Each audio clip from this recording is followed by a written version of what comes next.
Bugun men sizga juda muhim masalani sodda qilib tushuntirib beraman. 1 yildan boshlab kimning daromadi o'sishi mumkin? Kim 3-500 ming so'm atrofida qo'shimcha pul olishi mumkin? Kim esa bu xabarlarga ishonib bekorga yugurib yurmasligi kerak. Bu mavzu har bir oilaga tegishli. Chunki gap oylik, pensiya, nafaqa, kompensatsiya, ijtimoiy yordam yoki ish haqi o'sishi haqida ketganda bitta noto'g'ri tushuncha ham odamni hujjatsiz, arizasiz yoki muddatdan kech qolgan holatda qoldirishi mumkin. Men bu videoda shov-shuvli gap emas, amaliy ma'lumot beraman. Qaysi holatda pul avtomatik tushadi, qaysi holatda ariza yozish kerak, kim eng ko'p bo'ladi, kimga umuman tegmaydi. Hammasini birma-bir ko'rib chiqamiz. Videoni oxirigacha ko'ring, chunki oxirida men sizga tekshiruv ro'yxatini beraman. Qayerga borish, qanday hujjat yig'ish va nimani yozish kerak. Hozirning o'zida kanalga obuna bo'ling, like bosing. Chunki bunday ma'lumotlarni vaqtida bilgan odam yutadi. Avvalo, bir narsani aniq qilib olaylik. Odamlar orasida iyuldan har bir kishiga 3500 ming so'm berilar ekan degan gap tarqalishi mumkin. Men ekspert sifatida shuni aytaman. Bunday xabarni ko'rganingizda eng birinchi savol har bir kishiga degani aynan kimlarga taalluqli? Qaysi qonun yoki qaror asosida qaysi toifa uchun bir martalikmi yoki har oylikmi deb so'rashingiz kerak. Chunki davlat to'lovlarida hamma oladi degan ibora juda kam uchraydi. Odatda pul ma'lum toifaga beriladi. Masalan, budjet tashkilotda ishlaydigan xodimlarga, pensiya oluvchilarga, ijtimoiy nafaqa oluvchilarga, nogironligi bo'lgan shaxslarga, kam ta'minlangan oilalarga, homiladorlik va tug'ish ta'tilidagi ayollarga, bolalar nafaqasiga murojaat qilgan oilalarga yoki ma'lum bir kompensatsiya huquqiga ega fuqarolarga. Oldin qanday edi? Oldin ko'p to'lovlar qo'lda ariza, mahalla, bandlik bo'limi, pensiya jamg'armasi, ish beruvchi yoki bank orqali ko'rib chiqilar edi. Odam hujjat topshirmasa, huquqi bo'lsa ham pul olmasdi. Hozir esa ayrim to'lovlar elektron bazalar orqali avtomatik tekshiriladi. Masalan, oilaning daromadi, mulki, avtomobili, rasmiy ish joyi, pensiya yoki nafaqa olayotgani bazadan ko'rinadi. Shuning uchun bugungi kunda eng katta xato menga o'zi kelib tushadi deb o'tirish yoki aksincha menga baribir bermaydi deb umuman tekshirtirmaslikdir. Nima o'zgardi? O'zgarishning mohiyati shunda. 1 iyuldan keyin ayrim hisob-kitoblar, minimal miqdorlar, bazaviy ko'rsatkichlar, ish haqi stavkalari yoki ijtimoiy to'lovlar qayta ko'rib chiqilishi mumkin. Natijada ba'zi odamlarning qo'liga tushadigan summa oshadi. Lekin bu oshish hammada bir xil bo'lmaydi. Kimdadir 1,5 million so'm, kimdadir 4 million so'm, kimdadir 1 million so'mdan ortiq farq bo'lishi mumkin. 3-5 million so'm esa ko'pincha bir martalik to'lov, bir necha oylik farq. Kompensatsiya, ish haqi qayta hisob-kitobi yoki bir oilaga to'lanadigan umumiy summa sifatida chiqadi. Endi kimlar bu xabarga jiddiy qarash kerakligini tushuntiraman. Birinchi toifa budjet tashkilotlarida ishlaydiganlar. Masalan, maktab o'qituvchisi, bog'cha tarbiyachisi, hamshira, shifokor, madaniyat xodimi, kutubxonachi, davlat idorasidagi oddiy mutaxassis. Agar ish haqi koeffitsiyenti yoki tarif stavkasi oshsa, bu odamlarning oyligida farq paydo bo'ladi. Lekin farq faqat lavozim maoshi bilan cheklanmaydi. Ustama qo'shimcha haq, sinf rahbarligi, daftar tekshirish, tungi navbatchilik, zararli sharoit. Malaka toifasi kabi to'lovlar ham asosiy maoshga bog'langan bo'lsa, oshish kattaroq ko'rinadi. Misol keltiraman. Faraz qilaylik, bir o'qituvchi oldin 200 ming so'm oylik olayotgan edi. Uning tarkibida asosiy maosh, toifa ustamasi va qo'shimcha yuklama bor.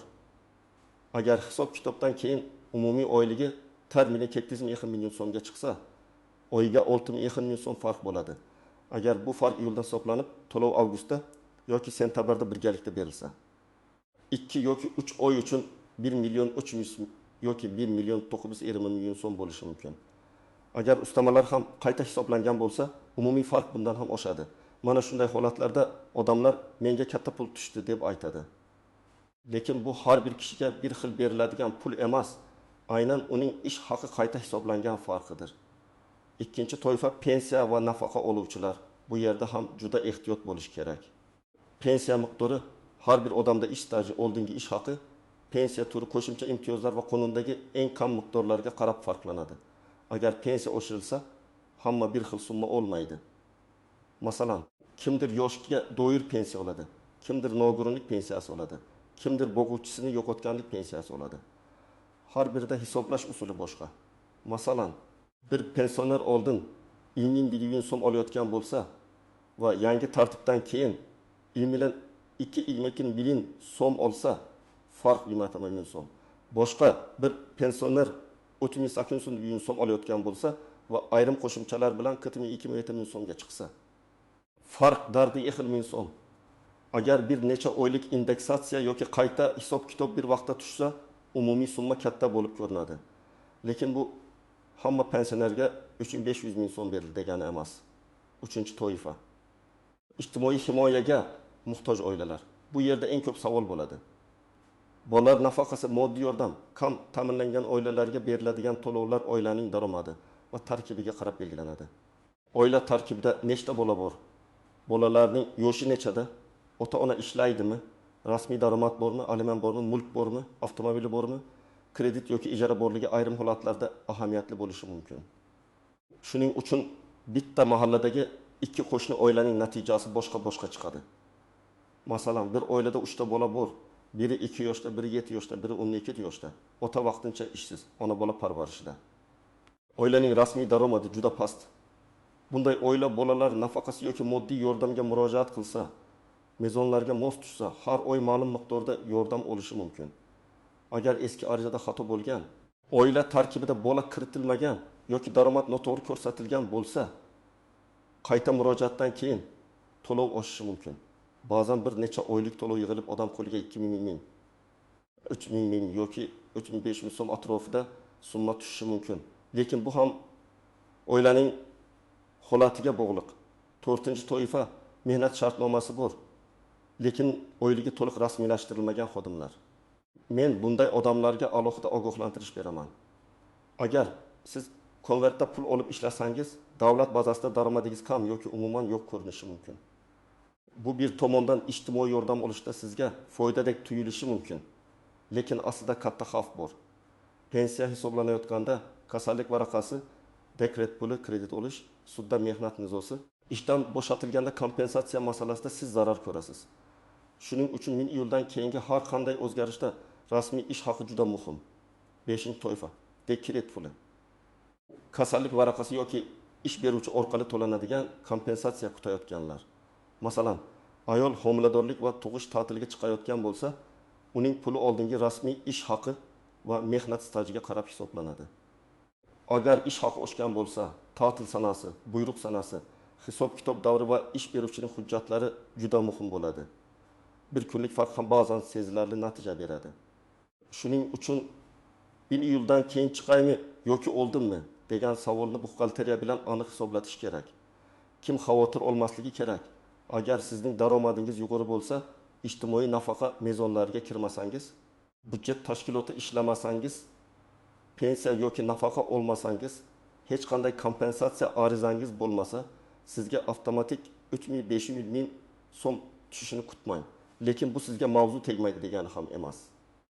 Chunki oilangizda ota-onangiz pensioner bo'lishi mumkin, turmush o'rtog'ingiz budjetda ishlashi mumkin, farzandingiz uchun nafaqa huquqi bo'lishi mumkin. Shuning uchun har bir oila kamida bir marta o'z holatini tekshirishi kerak. Endi istisnolar va ko'pchilik bilmaydigan nozik jihatlarga o'tamiz. Birinchi nozik jihat, pul tushishi uchun huquq bo'lishi yetarli emas. Ayrim holatda murojaat ham kerak. Masalan, pensiya indeksatsiyasi avtomatik bo'lishi mumkin, lekin ijtimoiy yordam uchun ariza talab qilinadi. Ish haqi oshishi ish beruvchi buyrug'i va buxgalteriya hisob-kitobi orqali bo'ladi.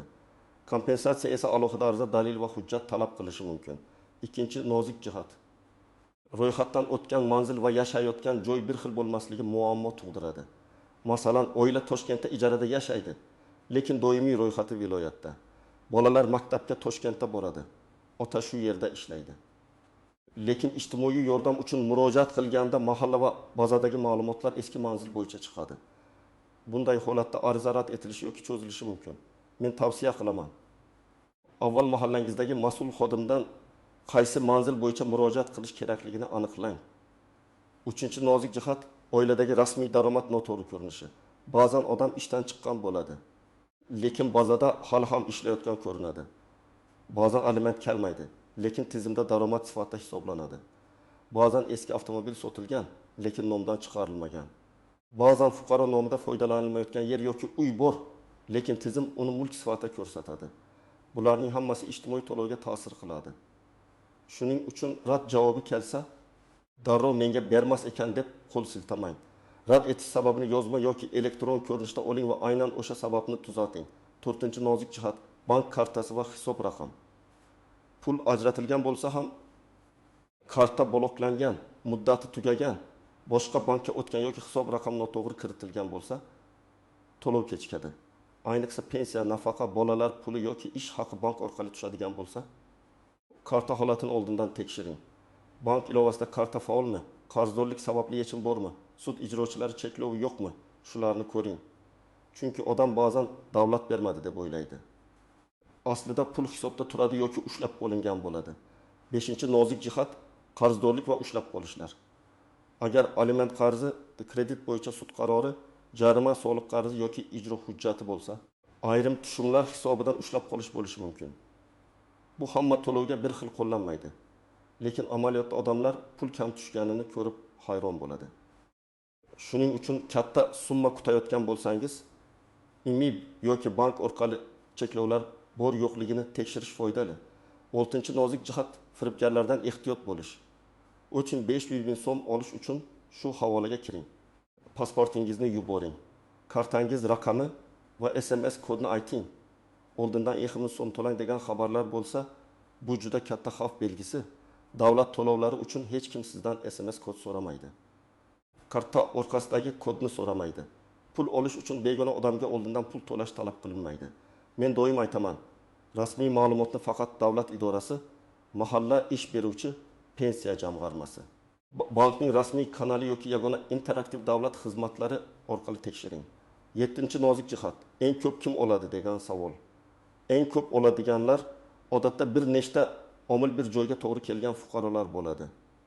Masalan, budjetda ishlaydi, ustamalari bor, bir necha oy uchun qayta hisob kitob qilinadi yoki oilada bir nechta bola bor, ariza tasdiqlanadi va oldingi davr uchun ham to'lov chiqadi. Yoki pensionerning ish staji bo'yicha hujjati topilib, pensiyasi qayta hisoblanadi yoki ish beruvchi oldin kam hisoblagan pulni keyin to'lab beradi. Demak, 3500 ming so'm ko'pincha alohida holat natijasi, hamma uchun bir xil kafolatlangan pul emas. Endi men sizga aniq harakat rejasini beraman. Birinchi qadam, o'zingiz qaysi toifaga kirishingizni yozib chiqing. Men budjet xodimmanmi? Pensionermanmi? Nogironlik bo'yicha nafaqa olamanmi? Farzandlarim uchun nafaqa olish huquqim bormi? Ishsizmanmi? Dekret puli kutyapmanmi? Oilamda boquvchisini yo'qotganlik pensiyasi oladigan odam bormi? Shu savollarga javob bering. Chunki toifa aniqlanmasa, qayerga murojaat qilish ham aniq bo'lmaydi. Ikkinchi qadam, hujjatlarni tartibga keltiring. Pasport yoki ID karta, bolalarning tug'ilganlik guvohnomasi, nikoh guvohnomasi yoki ajrashganlik haqidagi hujjat, yashash manzili bo'yicha ma'lumot, ish joyidan ma'lumotnoma, mehnat shartnomasi, pensiya guvohnoma, nogironlik bo'yicha ma'lumot, bank karta rekvizitlari, ijara shartnomasi. Aliment bo'yicha hujjatlar kerak bo'lishi mumkin. Hamma hujjatni bir papkaga joylang. Telefoningizda rasmini ham saqlang, lekin shaxsiy ma'lumotlarni begonalarga yubormang. 3-qadam, agar siz budjet tashkilotida ishlasangiz, birinchi navbatda buxgalteriyaga murojaat qiling. 1 iyuldan keyingi oyligim qanday hisoblandi? Tarif stavkam o'zgardimi? Ustamalar qayta hisoblandimi? Menga bir necha oylik farq chiqadimi deb so'rang. Og'zaki javob bilan cheklanmang. Hisob varaqasini so'rang. Hisob varaqasida asosiy maosh, ustama, soliq, ushlab qolish, qo'lga tegadigan summa alohida ko'rinishi kerak. Agar farq tushmasa, sababini yozma tushuntirish tarzida so'rash mumkin. 4-qadam, pensiya yoki nafaqa olsangiz, pensiya jamg'armasi bo'limi yoki rasmiy elektron xizmatlar orqali miqdorni tekshiring. Mening pensiyam qayta hisoblandimi? Qo'shimcha hujjat topshirsam o'shishi mumkinmi? Ish stajim to'liq kiritilganmi deb aniqlang. Ko'p odamlar eski ish joyidan arxiv ma'lumotnomasi topilsa, pensiyasi o'shishi mumkinligini bilmaydi. Masalan, Sovet davridagi yoki 90-yillardagi ish staji hujjatda yo'q bo'lsa, pensiya kam hisoblangan bo'lishi ehtimoli bor. Arxivga so'rov berish ba'zan vaqt oladi, lekin natija katta bo'lishi mumkin. 5-qadam. Ijtimoiy yordam uchun mahallaga murojaat qilsangiz, arizani shunchaki topshirib ketmang. Oilangiz tarkibi to'g'ri kiritilganini tekshiring. Farzandlar soni, yoshi, yashash holati, daromad, ishsizlik holati, aliment masalasi, nogironlik holati aniq yozilgan bo'lishi kerak. Agar turmush o'rtog'ingiz chet elda ishlayotgan bo'lsa, bu ham alohida ko'rsatiladi. Agar oilada kasal, nogironligi bor yoki doimiy parvarishga muhtoj odam bo'lsa, tegishli hujjatni ilova qiling. 6-qadam rad javob bo'lsangiz, sababini talab qiling. Rad etish sababi daromad yuqori, mulk mavjud, ma'lumotlar mos emas, hujjat yetarli emas kabi bo'lishi mumkin. Har bir sababning yechimi bor. Daromad noto'g'ri ko'rinsa, ish joyidan ma'lumotnoma oling. Mulk noto'g'ri ko'rinsa, kadastr yoki YXXB orqali tuzating. Oila tarkibi noto'g'ri bo'lsa, FHDYX yoki mahalla orqali aniqlashtiring. Hujjat yetishmasa, to'ldirib qayta topshiring. Eng yomon yo'l jim o'tirishdir. 7-qadam, bank va karta masalasini oldindan hal qiling. Karta muddati tugamaganmi? SMS xabarnoma ishlayaptimi? Bank ilovasiga kira olasizmi? Hisob raqam aynan sizning nomingizdami? Cheklov yo'qmi? Shularni tekshiring. Agar karta yo'q bo'lsa, ishonchli bankdan o'z nomingizga karta oching. Boshqa odamning kartasiga pul tushirish masalasida ehtiyot bo'ling. Chunki keyin nizo chiqishi mumkin. 8-qadam, barcha murojaatlaringizni yozib boring. Qaysi kuni qayerga bordingiz, kim bilan gaplashdingiz, qanday hujjat topshirdingiz, ariza raqami nima, javob qachon bo'lishi kerak. Barchasini daftar yoki telefoningizga yozing. Bu oddiy ko'ringani bilan juda muhim. Chunki idorada hujjatingiz kelmagan, ariza ko'rinmayapti. Yana kelib keting deyilsa, sizda aniq ma'lumot bo'ladi. 9-qadam. Shoshilmang, lekin kechikmang. Ko'p to'lovlarda muddat bor. Masalan, ariza ma'lum sanagacha topshirilsa, shu oydan hisoblanadi. Kech topshirilsa, keyingi oydan boshlanadi. Ish haqi farqi bo'yicha ham hisobot davri bor. Pensiya qayta hisob kitobida hujjat topshirilgan sana ahamiyatli bo'lishi mumkin. Shuning uchun ertaga boraman deb bir oy o'tkazib yubormang. 10-qadam, ma'lumotni solishtiring. Faqat bitta odamning gapiga ishonmang. Mahalladan eshitganingizni rasmiy sayt yoki telefon orqali tekshiring. Buxgalter aytganini hisob varaqasi bilan solishtiring. Bank xabarini ilova orqali tekshiring. Internetdagi videoni qonuniy manba bilan taqqoslang. Men ham sizga aynan shuni o'rgatmoqchiman. Pul masalasida hissiyot emas, hujjat va hisob kitob gapiradi. Demak, 1-iyuldan keyingi o'zgarishlar ko'pchilikka ta'sir qilishi mumkin. Lekin har bir kishiga avtomatik 3.500 ming so'm beriladi degan gapni tekshirmasdan qabul qilish noto'g'ri. Eng ko'p pul oladiganlar odatda ish haqi qayta hisoblangan, pensiyasi yoki nafaqasi yangilangan, ijtimoiy yordamga haqli bo'lgan yoki bir necha oylik farqi yig'ilib tushadigan fuqarolar bo'ladi. Sizning vazifangiz esa o'z toifangizni aniqlash, hujjatlarni tayyorlash, rasmiy joydan tekshirish va muddatni o'tkazib yubormaslik. Agar siz budjet xodimi bo'lsangiz, buxgalteriyadan hisob varaqasini oling. Pensioner bo'lsangiz, pensiya hisobingizni tekshirtiring. Bolali yoki kam ta'minlangan oila bo'lsangiz, mahallaga aniq hujjatlar bilan murojaat qiling. Karta, ariza, ro'yxat va bazadagi ma'lumotlarni tekshiring. Firibgarlarga SMS kod, karta ma'lumoti yoki pasport rasmini yubormang. Endi izohlarda yozing, siz qaysi toifaga kirasiz? 1-iyuldan keyin sizda oylik. Pensiya yoki nafaqa bo'yicha o'zgarish bo'ldimi? Pul tushdimi yoki hali kutyapsizmi? Fikringiz boshqalarga ham yordam beradi. Videoga like bosing, kanalga obuna bo'ling va yaqinlaringizga yuboring. Chunki bu ma'lumotni vaqtida bilgan odam o'z haqqini yo'qotmaydi.